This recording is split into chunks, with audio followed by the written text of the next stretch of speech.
इब्राहिम अली है, student of the chartered accountancy.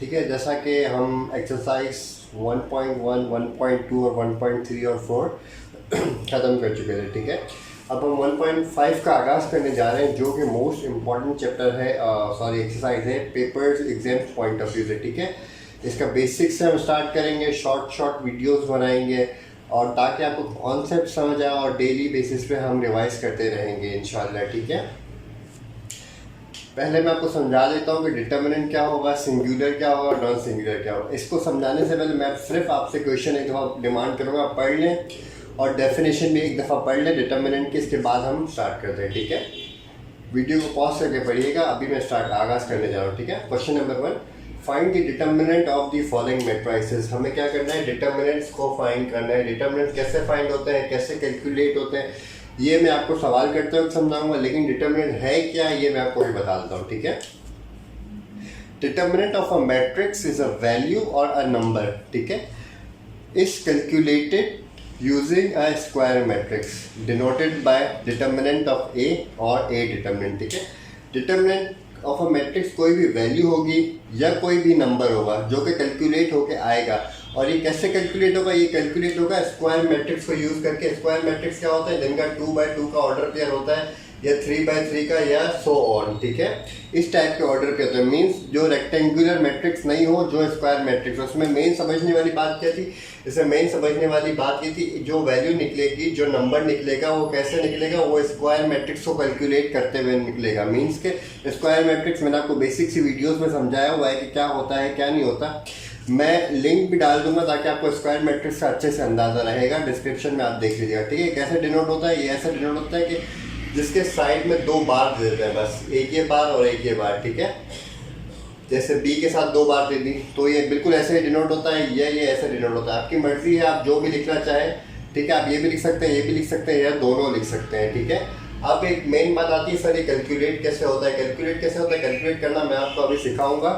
ठीक है, सिंगुलर और नॉन सिंगुलर हम ये क्वेश्चन करने के बाद स्टार्ट करेंगे। ठीक है, चल मैं आपको पहले सवाल समझाता हूँ। ये होगा जैसे ए डिटर्मिनेंट इक्वल्स टू -1 1 2 0। सवाल हमने एज इट इज लिख देना है। ठीक है, फिर इसमें से आप मुझे बताएं डायगोनल क्या होता है। डायगोनल साइड कौन सी होती है, ये और डायगोनल साइड होती है।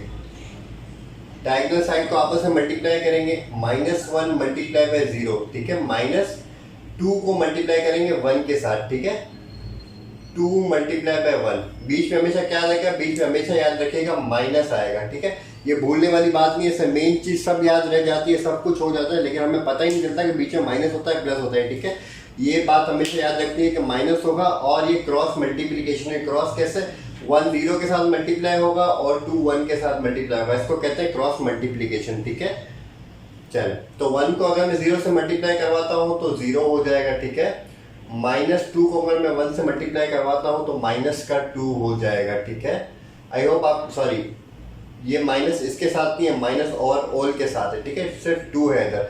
2 को अगर मैं 1 के साथ मल्टीप्लाई कराऊंगा तो ये सिर्फ 2 बचेगा। ठीक है, तो 0 -2 हमारे पास क्या बचता है, 0 -2 हमारे पास -2 बचता है। इसका मतलब ये हुआ कि ए का डिटर्मिनेंट और determinant of A equals to -2। ठीक है, आप ऐसे भी लिखें, ऐसे भी लिखें।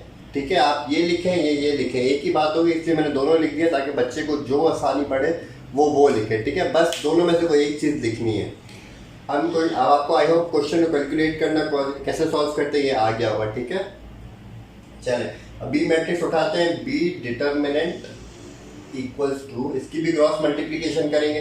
1 को मल्टीप्लाई करेंगे, 1 को मल्टीप्लाई करेंगे -2 के साथ। ठीक है, पहले हम इसको एज इट इज लिख देते हैं।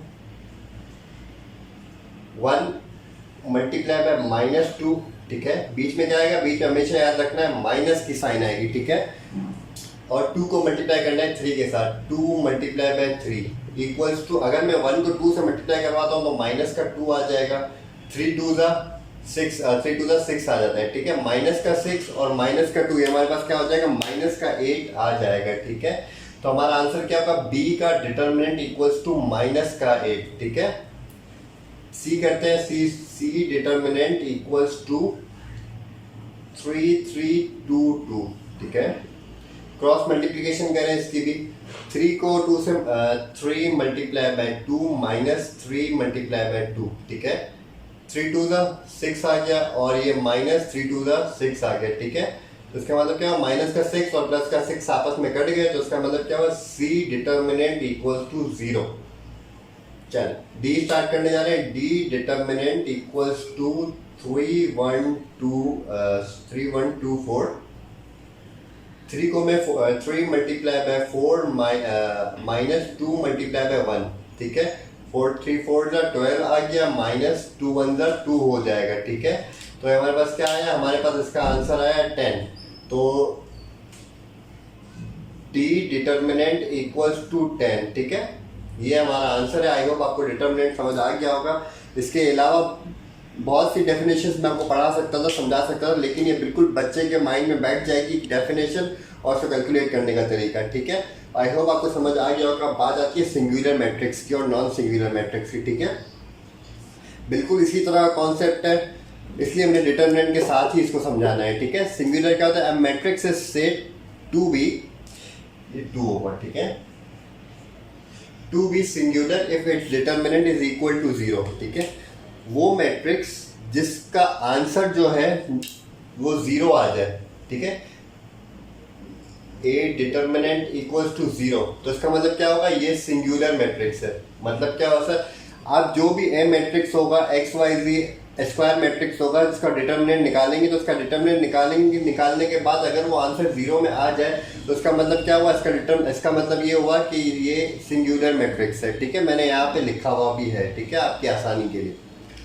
नॉन सिंगुलर क्या होगा, किसी भी मैट्रिक्स का हम पहले क्या करेंगे, हम पहले डिटर्मिनेंट निकालेंगे। याद रखिएगा, डिटर्मिनेंट निकालने की कंडीशन पहली है, पहले डिटर्मिनेंट निकालेंगे, फिर जाके अगर उसका आंसर नॉन जीरो आ जाए, मीन जीरो नहीं आए, कोई और नंबर आ जाए या नॉट इक्वल टू 0 आ जाए, तो उसको हम नॉन सिंगुलर कहेंगे। जैसे कि अगर इसमें से मैं आपको बता दूं, इसमें से ये जो 0 है ना, ये सिंगुलर है, ठीक है। ये मैं आपको सिर्फ ये डिमांड नहीं किया क्वेश्चन में, ये तो मैं आपको ऐसे ही करवा रहा हूँ, ये सिंगुलर है। ये वाला है नॉन सिंगुलर, ठीक है। आई होप आपको यहाँ तक बात समझ में आ गई होगी। अब इसका क्वेश्चन नंबर 2 करेंगे तो सिंगुलर और नॉन सिंगुलर का डिफरेंस ज़्यादा अच्छे से अंदाज़ा हो जाएगा। बस हमें याद रखना है कि सिंगुलर नॉन सिंगुलर में पहले हमें डिटर्मिनेंट निकालना है। डिटर्मिनेंट निकालने के बाद अगर वो आंसर 0 के बराबर आ जाए तो सिंगुलर मैट्रिक्स, अगर वो 0 के बराबर नहीं आता तो नॉन सिंगुलर मैट्रिक्स। और डिटर्मिनेंट मैंने आपको अच्छे से समझा दिया है। बस आप स्क्वायर मैट्रिक्स और रेक्टेंगुलर मैट्रिक्स का डिफरेंस याद रखिएगा, तो आपको डिटर्मिनेंट इजीली समझ आ गया होगा, ठीक है। अब हम इंशाल्लाह क्वेश्चन नंबर 2 का आगाज़ करने जा रहे हैं। पढ़ लेते हैं। क्वेश्चन नंबर 2 हमें कहता है find the following matrices are singular और नॉन सिंगुलर, ठीक है। सिंगुलर और नॉन सिंगुलर क्या होता है ये मैं आपको अच्छे से समझा चुका हूँ, अब मैं दोबारा आपको नहीं बता रहा है, अपने 1 मिनट पहले ही मैंने आपको अच्छे तरीके से समझाया हुआ है, ठीक है। तो क्वेश्चन नंबर 2 को स्टार्ट करते हैं हम, ठीक है। इसकी वही क्या करेंगे, पहले इसका क्या करेंगे, पहले इसका हम वही डिटर्मिनेंट निकालेंगे जो हम करते आ रहे हैं। A determinant equals to determinant of A equals to 3 2 6 4। C cross multiplication करेंगे, 3 को मल्टीप्लाई करेंगे 4 के साथ, माइनस 6 को करेंगे 2 के साथ, तो हमारे पास क्या हो जाएगा, 4 1 4 2 8 4 3 12 हो जाएगा, और माइनस 6 2 12 हो जाएगा, ठीक है। तो A determinant equals to 12 plus का 12 माइनस का दोनों काट गया, इसका मतलब 0। इसका मतलब क्या हुआ कि ये कौन सा मैट्रिक्स है जिसका ए डिटर्मिनेंट 0 के बराबर हो, तो इसका मतलब है कि वो सिंगुलर मैट्रिक्स हुआ। कौन सा मैट्रिक्स हुआ, सिंगुलर, ठीक है। चलिए बी को स्टार्ट करते हैं। बी हमारे पास क्या है, B determinant equals to determinant of B equals to 4 1 3 2, ठीक है। क्रॉस मल्टीप्लिकेशन करेंगे जैसे हम करते थे, 4 को मल्टीप्लाई करेंगे 2 से, 4 multiply by 2 minus 3 multiply by 1, ठीक है। 4 2 8 हो जाएगा, माइनस 3 मल्टीप्लाई बाय 1 3 हो जाएगा, और 8 माइनस 3 हमारे पास क्या हो जाएगा, 7 हो जाएगा। तो ये क्या प्लस का 7 माइनस का 7, सॉरी 8 माइनस से हमारे पास 5 हो जाएगा, ठीक है। 8 माइनस से हमारे पास 5 हो जाएगा। क्या ये 0 है, 0 के बराबर है, नहीं सर ये 0 के बराबर नहीं है। तो उसका क्या मतलब हुआ, इसका मतलब ये हुआ कि ये नॉन सिंगुलर है, ठीक है। क्या है ये, नॉन सिंगुलर, ठीक है। चलो अब इसके सी पार्ट को स्टार्ट करने जा रहे हैं। C part, C determinant equals to determinant of C तो इक्वल्स टू इसके अलावा 7 माइनस 9 3 5, ठीक है। इसको मल्टीप्लाई करेंगे, 7 को मल्टीप्लाई करेंगे 5 के साथ और इधर माइनस बीच में साइन आएगा, और माइनस के 9 को मल्टीप्लाई करेंगे 3 के साथ, ठीक है। 7 को अगर मैं 5 से मल्टीप्लाई करता हूँ तो 7 5 35 होता है, माइनस के 9 को अगर मैं मल्टीप्लाई करता हूँ 3 के साथ तो ये हमारे पास क्या आ जाता है, हमारे पास माइनस का 27 आ जाता है, ठीक है। तो अगर मैं 35 प्लस का माइनस मैंने आपको हमेशा सिखाया माइनस को अगर मल्टीप्लाई करेंगे माइनस के साथ तो प्लस हो जाएगा, ठीक है। तो हमारे पास प्लस हो गया और 27, ठीक है। तो 35 प्लस 27 हमारे पास क्या होगा, 35 प्लस 27 हमारे पास 62 के बराबर होगा। C is equal to C determinant equals to 62 which is not equal to 0। तो इसका मतलब क्या हुआ, ये भी हमारे पास नॉन सिंगुलर है, ठीक है। अब हम डी पार्ट को स्टार्ट करने जा रहे हैं। D determinant equals to determinant of D equals to 5 minus 10 minus 2 और 4, ठीक है। इनकी क्रॉस मल्टीप्लिकेशन करवाएं। 5 को अगर मैं 4 से मल्टीप्लाई कराऊँ तो 5 4 20 हो जाएगा, इसको माइनस करेंगे। माइनस का 10 को मल्टीप्लाई कराऊंगा माइनस के 20 के साथ, ठीक है। करके चेक कर लेते हैं, माइनस का 10 मल्टीप्लाई बाय माइनस के 2 के साथ, ठीक है। ये क्या होगा, 5 को अगर मैं 4 से मल्टीप्लाई करूंगा तो 5 4 20 हो जाएगा, और इसके बाद क्या माइनस एज इट इज आ जाएगा। 10 को अगर मैं 2 से मल्टीप्लाई कराऊंगा तो माइनस माइनस प्लस हो जाएगा, और 10 2 20 हो जाएगा, ठीक है। प्लस का 20 और माइनस का 20 आपस में कट जाएंगे। इसका मतलब क्या हुआ, डी डिटर्मिनेंट इक्वल्स टू 0। इसका मतलब क्या हुआ कि ये सिंगुलर मैट्रिक्स है, ठीक है। आई होप आपको यहाँ तक बात समझ में आ गई होगी। आपको मुझसे जो कुछ भी पूछना है आप पूछ सकते हैं, बिना झिझक पूछा करें। डिटर्मिनेंट अगर आपको नहीं समझ आया आप मुझसे पूछें, और जो कुछ भी आपको नहीं समझ आता आप मुझसे पूछा करें, कमेंट सेक्शन में पूछें। बहुत बच्चे पूछते भी हैं लेकिन कोशिश करें कमेंट सेक्शन में पूछा करें, ताकि ये है कि अगले बच्चे की भी नॉलेज बढ़े, ठीक है। हो सकता है सेम अगले बंदे को भी सेम कन्फ्यूजन हो, ठीक है। और लाइक करिएगा, शेयर करिएगा, सब्सक्राइब करिएगा, बस आप मेरे लिए यही करें। और इसके अलावा बस दुआओं में और बहुत सारा याद रखिएगा, और इंशाल्लाह मैं आपके लिए ऐसे ही सारी की सारी एक्सरसाइजेस, सारे के सारे चैप्टर्स करवाता रहूँगा, और सारे पास्ट पेपर्स भी करेंगे, MCQs भी करेंगे, साथ में थ्योरम्स भी करेंगे, ठीक है। अगर आप 9th क्लास की मैथ्स को पढ़ना चाह रहे हैं तो ये आपका कॉम्बो है। इंशाल्लाह मैं आपको कॉम्बो पैकेज दूंगा, और इंशाल्लाह आप सब कुछ इसी में से करके कवर कर लेंगे इंशाल्लाह। चलो, थैंक यू सो मच, दुआ में याद रखिएगा, और अल्लाह हाफिज़।